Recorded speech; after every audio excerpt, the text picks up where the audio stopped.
All right, let's just dive right into this explainer and completely reframe how we think about getting around our crowded cities.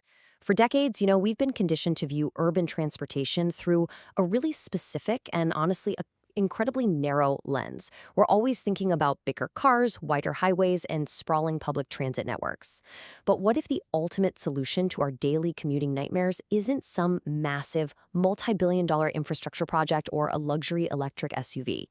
What if the answer is something we've been stubbornly ignoring all along?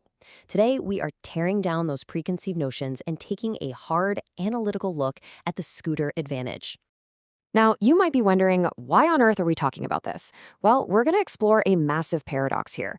We're looking at a vehicle that gets dismissed as a toy, a novelty, but actually holds the undeniable mathematical secret to unlocking city efficiency. Think about it. When you hear the word scooter, what immediately pops into your head?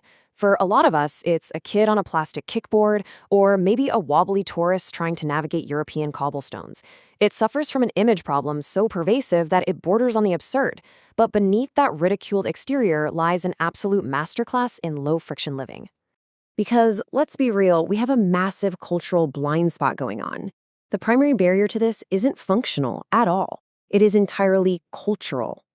In the West, there is this intense stigma, right? Scooters are kind of seen as childish. In certain motorcycle circles, they're even teased for lacking a macho status. Like riding one strips you of your man card. It's literally a collective hallucination. But flip the script to Eastern pragmatism. Look at major hubs like Jakarta or Vietnam. Over there, the scooter is the undisputed default. Why? Because pragmatism consistently defeats image consciousness. For hundreds of millions of people, it's the absolute master of the streets. So to really shatter this Western bias, we need to step away from aesthetics and look at the hard math. So let's look at those numbers. Section 1, the geometry of gridlock.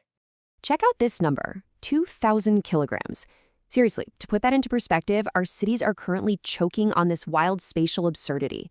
Every single day, millions of us routinely use a 2,000-kilogram metal box just to transport a single 80-kilogram human.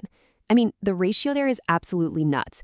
It's a ridiculously inefficient allocation of energy and space. We are essentially driving massive multi-ton living rooms through narrow concrete corridors just to go grab a coffee, and then we act totally surprised when we end up trapped in bumper-to-bumper traffic. And it's not just the physical road space. Cars impose this heavy, hidden parking tax on us.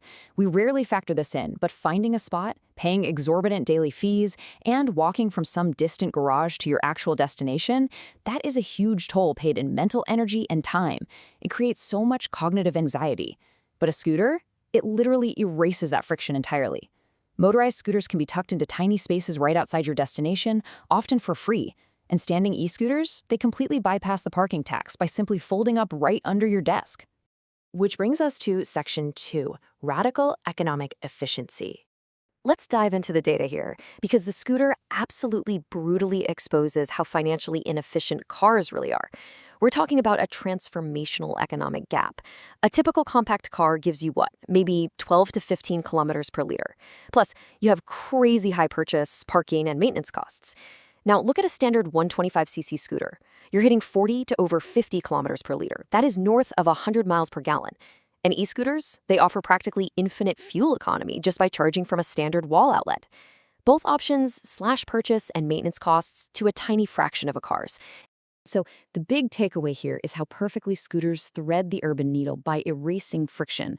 First off, they bypass gridlock entirely. They have this amazing agility, this narrow filtering to just slice right through the congestion that stops everything else dead. Second, they completely solve that annoying last-mile gap, turning a tedious 20-minute walk from the train station into a quick 5-minute breeze. And the best part? It's twist-and-go physics. Thanks to CVT transmissions, it totally removes the cognitive load of constantly shifting gears. Your brain is free to just focus on the road. And, this whole thing scales beautifully across a spectrum to fit exactly what you need. Step 1 is micromobility, those small, often foldable e-scooters for quick, quiet neighborhood errands. Step 2 steps up to urban commuting, where you get into the mid-range 125cc machines for actual across-town city travel. And then step 3, highway travel. These are your 300cc to 500cc maxi scooters that give you genuine range and comfort for long distances. Most folks lump them all together into one dismissive category, but there really is a perfect match for everyone. Now, let's talk about the psychological side. Section 3, the joy of lived time. This is where it gets really interesting. We usually endure our commutes as dead time, right? Just trapped in a sterile, climate-controlled car capsule, white-knuckling the steering wheel, trying to distract ourselves with podcasts. But riding a scooter completely reorients this into lived time. Because you're actively balancing and responding to the road, it forces the state of real active presence. You aren't teleporting through your city, you're actually moving in it. This active sensory engagement and mindfulness acts as a genuine mental health boost. So instead of a robotic commute, it becomes a daily micro-adventure. By removing the isolation of the car, you actually feel the sudden temperature shifts as you pass under some trees. You can smell the local bakeries, and you're actively engaging with your neighborhood's geography. This joy element is hugely underweighted.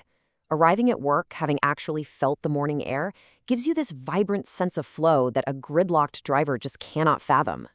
This idea is captured perfectly by the post-war design philosophy of the iconic Vespa. The whole concept was that useful freedom doesn't require size, expense, or status. That hit the nail right on the head. Our modern culture tells us bigger and more expensive is always better.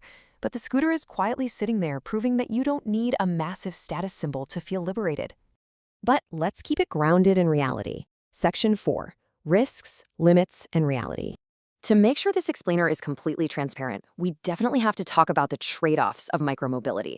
It's not all sunshine and fresh bakeries. There is high vulnerability. You simply don't have a 2-ton protective physical frame around you. You've got total exposure to the weather, meaning rain is a very serious obstacle. There are strict cargo limits that kind of force you into a minimalist lifestyle. You can't exactly do a massive family grocery run. And of course, there is the very real danger from hostile, car-centric city infrastructure. Which brings us to our final point, Section 5. The future is small and flickable.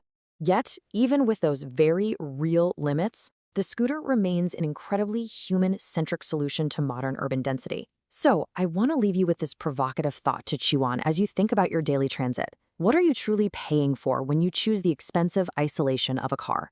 Is the perceived status of a 2-ton metal box really worth the dead time in traffic, the immense financial drain, and the total loss of connection to the world living and breathing right outside your window? Sometimes, the smartest way forward is to just embrace the small, the flickable, and the beautifully humble scooter. Thanks for hanging out and learning with me on this explainer today.